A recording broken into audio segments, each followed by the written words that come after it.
नमस्कार, आदाब, सत श्री अकाल। इसलिए कहना पड़ रहा है मुझे कि रामपुर की गंगा जमुना तहजीब को मेरा नमस्कार, और लेकर चल रहा हूँ रामपुर के रण में। आपके साथ 4 रामपुर की ऐसी नामचीन हस्तियों को जोड़ा है जो राजनीति में अपना दम खम के साथ अपने वर्चस्व को रखते हैं। फरज साहब, आपका बहुत बहुत स्वागत है। धन्यवाद रवि जी। फरज साहब, एक जुमला चल रहा है चुनाव में, अब्दुल पोछा। अब अब्दुल जो है पोछे में तब्दील हो गया। देखिए, जो अब्दुल है या पोछा है, ये सब गरीब लोगों की पहचान है और वो गरीब लोग वोटर होते हैं। तो लाजमी सी बात है कि जो यहाँ का इंसान है, जो गरीब है, गरीब का मजाक अगर कोई यहाँ का नेता इस तरीके से उड़ाएगा तो वो समझ ले कि उसको यहाँ पर जनता वोट के तौर पे नकार देगी। बहुत बड़ी बात कही है। शायद धर्मवीर जी नाम है आपका। धर्मवीर जी, ये चुनावी मुद्दों से झाड़ू पोछे पे आ गई राजनीति, क्या कहेंगे आप? देखिए, जो रामपुर में इस बार उपचुनाव हो रहा है उसकी वजह यही है कि कहीं ना कहीं नेताओं को अपनी भाषा पे बिल्कुल संयम नहीं है कि किस प्रकार के शब्दों का प्रयोग करना चाहिए। अब उपचुनाव भी केवल इस वजह से हुआ है क्योंकि यहाँ के जो पहले नेता थे या विधायक थे, मंत्री थे, उन्होंने जिस तरीके की भाषा शैली का प्रयोग किया था उसकी वजह से आज दोबारा उपचुनाव के मोड़ पे। और फिर वहीं बढ़िया बात कही आपने धर्मवीर जी। इन्होंने कहा कि चुनाव किस वजह से हो रहा, वजह बताई। क्या डॉक्टर साहब क्या कहेंगे?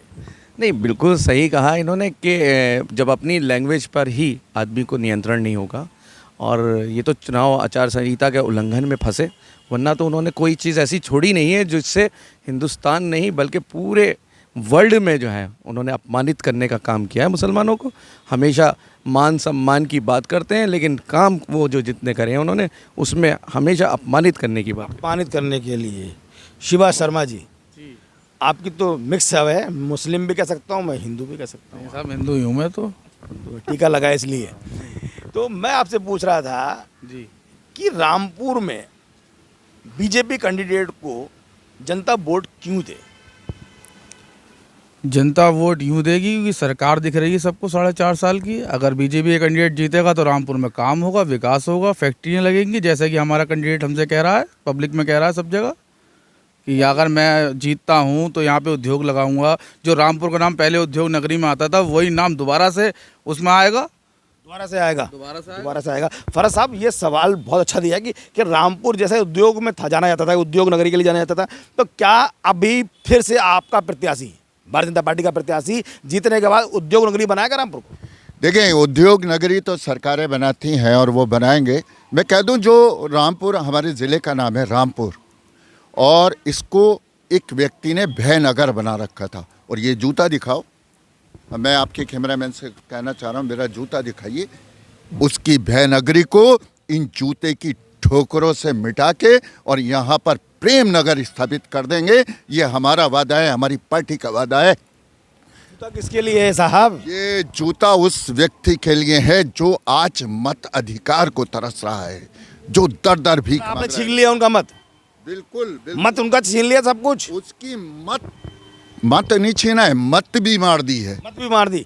धर्मवीर जी, बहुत अच्छा सवाल दिया। मत मार दी आजम खान की। देखिए, मैं तो अभी जो आप पहले बात कर रहे थे प्रत्याशी के बारे में कि औद्योगिक नगरी बनाएंगे, तो मैं एक बात करता हूँ कि जो हमारे भारतीय जनता पार्टी के प्रत्याशी हैं आकाश सक्सेना हनी जी, उनका विज़न इतना स्ट्रॉन्ग है, और जो लोग जा रहे हैं वो उद्योग के बारे में बात ही नहीं कर रहे हैं।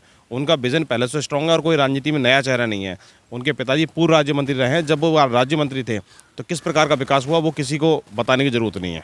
यार डॉक्टर साहब, एक चीज़ समझ में नहीं आ रही, इस चुनाव में कहीं भी आकाश सक्सेना के अलावा, आकाश सक्सेना रोजगार की बात कर रहा है, ये बात सही है? आपका भारतीय जनता पार्टी का प्रत्याशी जगह जगह कह रहा है कि गंगा जमुना तहजीब होना चाहिए, रामपुर में रोजगार होना चाहिए, बाकी चुनाव से मुद्दे गायब हो गए। ये थोड़ा सा हमारे साथ एक अन्याय हुआ कि हमने जिन लोगों को लिया उन्होंने आके ऐसे मुद्दे, अब्दुल जैसे मुद्दे उजागर करके मेन मुद्दों से पार्टी को हटा दिया। पार्टी का मेन जो मोटिव था वो ये था कि सबका साथ, सबका विकास और सबका विश्वास। हम जिस पे काम कर रहे हैं, जिस पे हमारी योगी सरकार और प्रधानमंत्री सेंटर में काम कर रहे हैं, वो सबका साथ, सबका विकास और सबका विश्वास पे काम कर रहे हैं। उसको मुद्दे से हटाकर अब्दुल और अब्दुल की पोछा और अब्दुल की दरी और चादर, इसमें वो भटकाने की कोशिश कर रहे हैं। शिवा जी, मैंने आपने पीछे बात की तो आपने कहा कि आपका जो भारतीय जनता पार्टी का प्रत्याशी है आकाश सक्सेना, वो रोजगार की बात कर रहे हैं। तो भारतीय जनता, मैं ये पूछ रहा कि 5 साल आप रहे सत्ता में हैं, 6ठा साल चल रहा है, रामपुर में रोजगार नहीं दिखा। क्यों साहब, रोजगार क्यों नहीं देखा? सब जगह काम हो रहे हैं, बढ़िया सब कुछ चल रहा है। और रामपुर की सीट और जीत जाएगी तो और ज़्यादा विकास होगा। ये रामपुर का तो ये दुर्भाग्य है कि यहाँ पे चुनाव ही चुनाव होता रहता है। ऐसे लोगों को तो चुनाव से हटा देना चाहिए हमेशा के लिए। कानून ऐसा बनना चाहिए कि जो लोग बेफजूल के चुनाव लड़ते हैं, जीतते हैं, उसके बाद फिर टाइम खराब होता है, पब्लिक का भी टाइम खराब होता है, ऐसे लोगों को चुनाव से बिल्कुल बहिष्कार कर देना चाहिए। चुनाव से बहिष्कार? चुनाव तो आपके प्रत्याशी ने तो बहिष्कार करा ही दिया उसका। तो साहब ये उन्होंने कोई ना करा, ये तो कानून ने करा है, कोर्ट ने करा है। ये तो उनको कहा जाता है कि उन्होंने करा है। उन्होंने क्या करा? फरज जी, मत आपने छीन लिया, आपने कहा मैंने मत भी छीन ली। तो ये अभी जो झाड़ू पोछे और अब्दुल की बात चल रही है, ये मत की बात है क्या? देखें, कभी भी अब्दुल अगर मुसलमान से वो उसकी वो कर रहे हैं तो लाजमी सी बात है कि मुसलमान अशफाकुल्लाह खां थे जिनने देश की आज़ादी में फांसी का फंदा चूमते हुए भारत माँ को आज़ाद कराया था। अशफाक वीर अब्दुल हमीद थे, वो अब्दुल नहीं थे। APJ कलाम थे, मौलाना आज़ाद थे।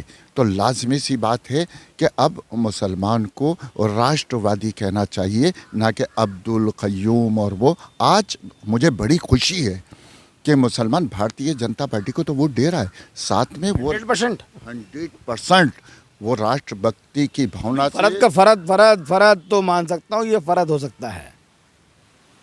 देखो, मैं अपना जैसा सबको मानता हूँ, जिसके सीने में दिल है। आजम खान एक चीज कह रहे हैं कि आप लोग गौ कस्सी वालों को बिठा रहे हैं मंच पे।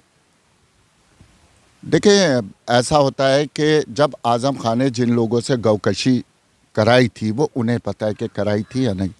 अब वो लोग गौकशी नहीं करते हैं। अब जो कानून कहता है, जो सरकार कहती है, नियम कहता है, उसके अंतर्गत सब्जी पे आगे देखिए, ये आलू आपने भी पहले भी उनसे पूछा था, आलू सब्जी में मज़ा आ रहा है, लेकिन जो हमारा कानून कहता है, नियम कहता है, उसके संविधान के साथ चल रहे हैं। संविधान बात के बढ़िया साथ चल रहा है। धर्मवीर जी, बात आ गई संविधान की, बात आ गई आजम खान बार बार मंचों पे जा रहे हैं, 2 दिन से रो रहे हैं, पब्लिक में दुआएं दे रहे हैं और उनको याद दिला रहे हैं कि तुम्हारा आजम, बाहर ईडी खड़ी है हथकड़ी लेकर उनको गिरफ्तार करने के लिए। ये हमारा जनपद रामपुर ही नहीं और पूरा उत्तर प्रदेश जानता है कि वो जो है शब्दों के जादूगर है। इन्हीं जादू में फंसा के उन्होंने शहर की जनता का नुकसान किया है। जादूगर, क्या बात कही आपने भाई। डॉक्टर साहब, जादूगर, आजम को जादूगर कह दिया धर्मवीर जी ने। आपकी नज़रों में भी है क्या जादूगर? जादूगर इन द सेंस इसलिए कहा गया है कि यहाँ पर जो मुस्लिम समाज है वो बेचारा बहुत ही अनपढ़ है, बहुत निचला तबका है, जिनके पास रोज़गार नहीं है। सिर्फ उन्हें सपने देखने की आदत थी और आज़म खान उन्हें ऐसे सपने दिखाते थे कि उन्हें ये लगता था कि वो महलों में टहल रहे हैं, गाड़ियों में टहल रहे हैं। क्या बात कही है। मैं अभी फरद भाई आपसे ही पूछूंगा कि अच्छा बोल रहे हैं आप मेरी समझ में, ये जादूगर, सपने, क्या आज़म खान एक मदारी है क्या?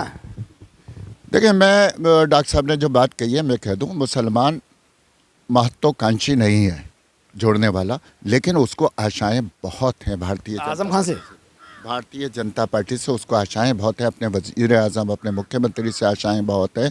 और वो अभी आप एक तो सवाल मुझसे कर ही नहीं रहे कि उन्होंने पठान को कहा था आप पठान हैं। वो तो मेरे चैनल पे कहा था, कौन सा आप पठान? मैं वही तो पूछना चाह रहा हूँ। अरे रामपुर के पठानों ने, जिसने जो यहाँ के लोग कहते हैं नाई को नवाज दिया था, तुम रामपुर के पठानों को चैलेंज करो। रामपुर का पठान इस बार तुम्हें अपनी पठानियत दिखा देगा। कहते हो कि क्या करा, मैं किसी व्यक्ति विशेष का नहीं कर रहा हूँ, आप पठानों को, आप कुरैशियों को, आप अंसारियों को चैलेंज कर रहे हैं। अगर चैलेंज करना है तो भारतीय जनता पार्टी को करो, उसके प्रत्याशी को करो, वरना ये रामपुर का पठान और खासतौर से फलात अली खान उनको सबक सिखा देगा भारी मतों से जिता करके भारतीय जनता पार्टी के प्रत्याशी को।